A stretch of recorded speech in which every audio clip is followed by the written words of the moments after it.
नमस्कार दोस्तों आप सबका आपके अपने चैनल आनंद शांडिल्य में हार्दिक स्वागत है। दोस्तों चैत्र मास की पूर्णिमा का बहुत बड़ा विशेष महत्व बताया गया है, क्योंकि चैत्र पूर्णिमा के दिन ही श्री हनुमान जी का जन्मोत्सव मनाया जाता है और इस दिन बड़े हर्ष और उल्लास से हर जगह कोने कोने पर हर मंदिरों में श्री बालाजी महाराज व रुद्र अवतार श्री हनुमान जी का जन्मोत्सव बड़े हर्ष और उल्लास के साथ मनाया जाता है और यह हर वर्ष चैत्र पूर्णिमा के दिन ही मनाया जाता है। लेकिन 2026 में थोड़ा संशय बनाया हुआ है, असमंजस वाली स्थिति बनी हुई है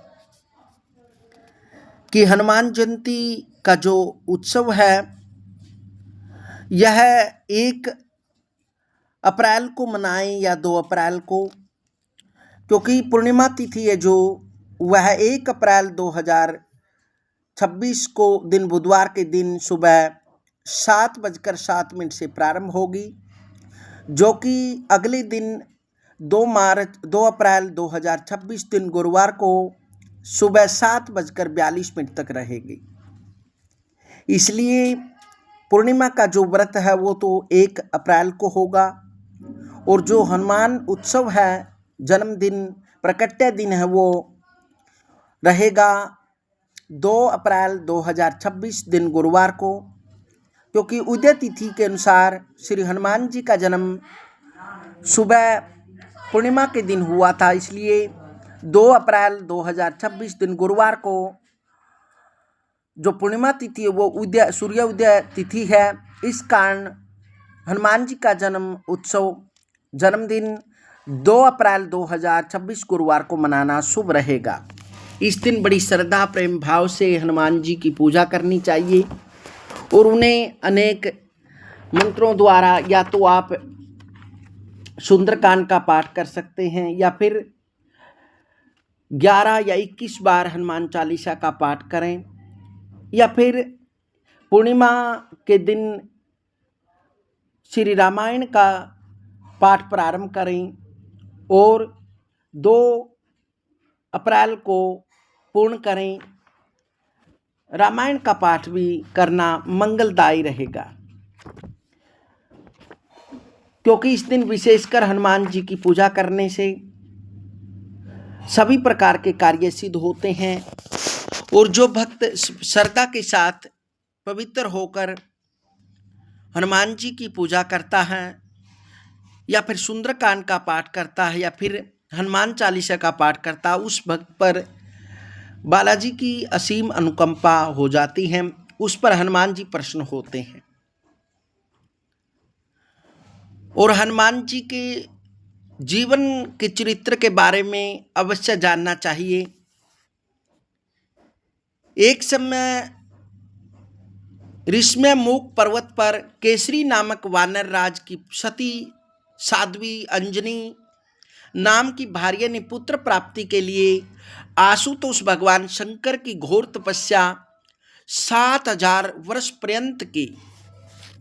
उनकी तपस्या के फलस्वरूप भगवान शंकर ने संतुष्ट होकर उसे वरदान मांगने के लिए कहा। वर स्वरूप में पुत्र प्राप्ति के लिए शंकर जी ने उन्होंने कहा।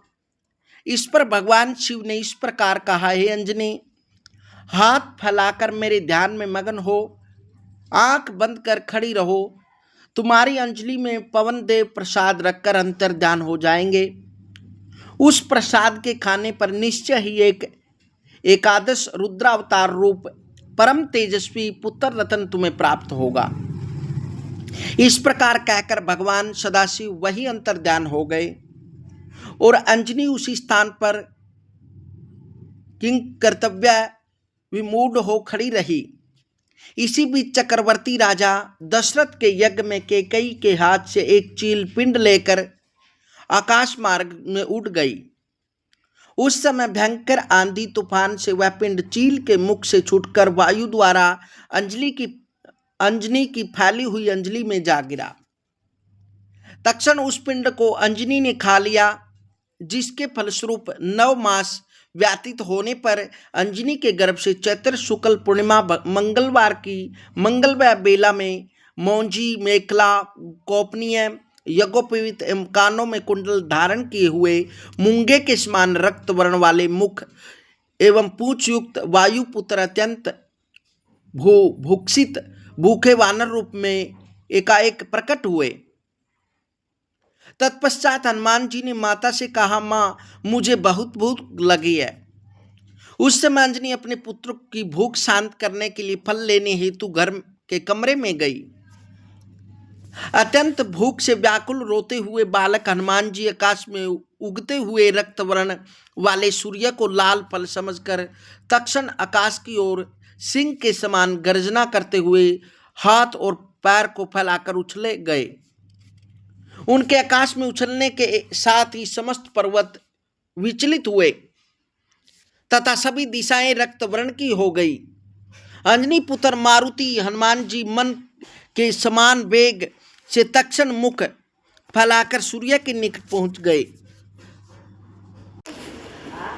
उस समय देव योग से राहु सूर्य को ग्रस रहा था।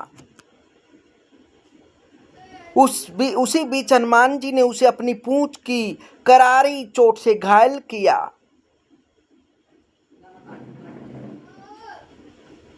जिससे वह राहु अत्यंत व्याधित होकर मूर्छित हो गया।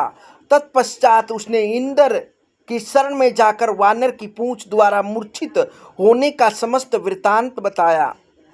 यह सुनकर इंद्र अत्यंत आश्चर्यचकित होते हुए तक्षण अपना प्रधान अस्त्र वज्र लेकर देवताओं की समस्त सेना सहित राहु के साथ हनुमान जी के पास आए। इधर हनुमान जी ने हाथ में सूर्य को पकड़कर जब यह जाना कि यह फल नहीं है, तब उसका परित्याग कर आकाश मार्ग से ही अपनी माता के पास चल दिए। मार्ग के बीच राहु तथा समस्त देवताओं की सेना को अपने साथ युद्ध के लिए उद्यत देखकर हनुमान जी की आंखें क्रोध के कारण रक्त वर्ण की हो गई और उन्होंने इंद्र, देवसेना तथा राहु को उस युद्ध में प्रशास्त कर दिया। उसी समय देवराज इंद्र व्याकुल होकर अपने वज्र द्वारा वायुपुत्र महाबलशाली हनुमान जी के हनु प्रदेश पर प्रहार किया, जिससे हनुमान जी मूर्छित हो गए और तीनों लोक में हाहाकार मच गया। तदंतर वायु ने अपने पुत्र को मूर्छित देखकर अत्यंत क्रोधित हो देवताओं के समक्ष जाकर इस प्रकार कहा, जिसने मेरे पुत्र हनुमान को घायल किया है, ऐसे इंद्र को मैं इसी क्षण मार डालूंगा, क्योंकि समस्त चराचर के प्राण एवं पितृभूत वायु रूप से मैं ही हूँ। इस प्रकार कहकर वायुदेव ने चराचर मात्र के श्वासेच्छावास ऊपर की ओर खींची हुई सांस रूप वायु को खींच लिया। उस समय ब्रह्मा, रुद्र आदि समस्त देवगण तक्षण पवन देव के पास आकर इस प्रकार कहने लगे, हे पवन देव, आप समस्त चराचर को पवन रोककर क्यों नष्ट करते हैं? पवन देव ने कहा, यदि मेरा पुत्र जीवित नहीं हुआ तो मैं इसी समय समस्त देवताओं को नष्ट कर दूंगा। तब विष्णु ने कहा, हे पवन देव, इस पूर्ण पिंड से उत्पन्न आपका यह पुत्र अत्यंत निर्भय तथा ब्रह्मा के कल्प पर्यंत चिरंजीवी होगा। शिवजी ने कहा, मेरे तृतीय नेत्र से उत्पन्न अग्नि सभी शत्रुगण को भस्मात कर देगी, परंतु वह अग्नि भी इस बालक का कुछ अनिष्ट नहीं कर सकेगी तथा मेरे अमोघ शूल आदि अस्त्र शस्त्र भी इसका कुछ बिगाड़ नहीं सकेंगे। ब्रह्मा ने कहा, हे मारुत, आज से मेरे ब्रह्म अस्त्र, ब्रह्मदंड, ब्रह्मपाश तथा अन्य शस्त्र आदि भी इनका कुछ अनिष्ट नहीं कर सकेंगे।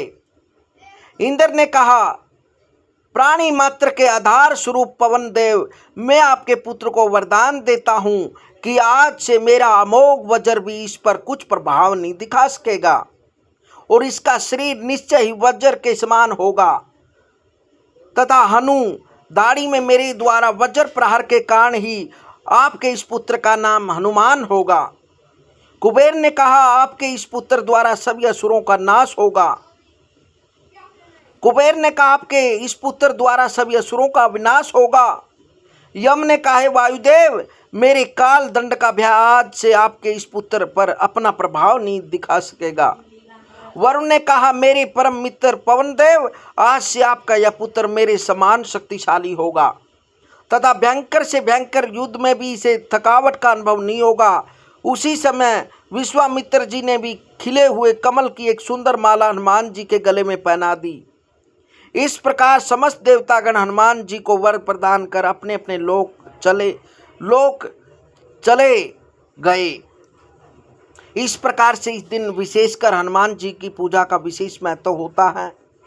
एक पाटे पर लाल वस्त्र बिछाकर उस पर श्री राम जी की व श्री हनुमान जी की, गणपति की व सुंदरकांड की पुस्तक या फिर हनुमान चालीसा की पुस्तक रखकर दीपक जगाकर हनुमान जी का व राम जी का व पुस्तक का और गणपति का व फिर राम दरबार हो तो वह रख सकते हैं। यदि राम दरबार सीता सहित, लक्ष्मण सहित, हनुमान सहित हो तो उसे स्थापित करके उसकी पूजा करनी चाहिए। फिर षोडशोपचार पूजन करें। तिल के तेल में सिंदूर मिलाकर हनुमत विग्रह मूर्ति पर चोला चढ़ाना चाहिए।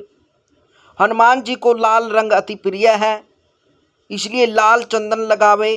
केसर के साथ घिसा हुआ सफेद चंदन भी लगाने का प्रावधान है, इसे जरूर लगाना चाहिए। लाल तथा पीले पुष्पों को हनुमान जी पर चढ़ाएं। बड़े पुष्पों में कमल, सूर्यमुखी तथा हजारा पुष्पों को भी चढ़ाने का शास्त्रीय विधान है। तुलसी की माला भी चढ़ाई जाती है। हनुमान जी की आरती में देसी घी का दीपक 1 बत्ती, 5 बत्ती या 7 बत्ती का लगाना चाहिए।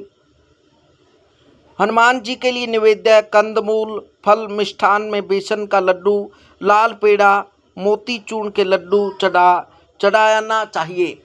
और हनुमान जी को बेसन के लड्डू व मीठा पान और केले का फल अवश्य चढ़ाना चाहिए। इससे हनुमान जी प्रसन्न होते हैं। और इस दिन विशेषकर हनुमान जी का पूजन करके सुंदरकांड का पाठ करना चाहिए या फिर बाद में सुंदरकांड का हवन भी कर सकते हैं। इससे हनुमान जी की कृपा भक्तों पर होगी। आशा करते हैं भक्तों हमारे द्वारा दी गई जानकारी से आप प्रसन्न हैं।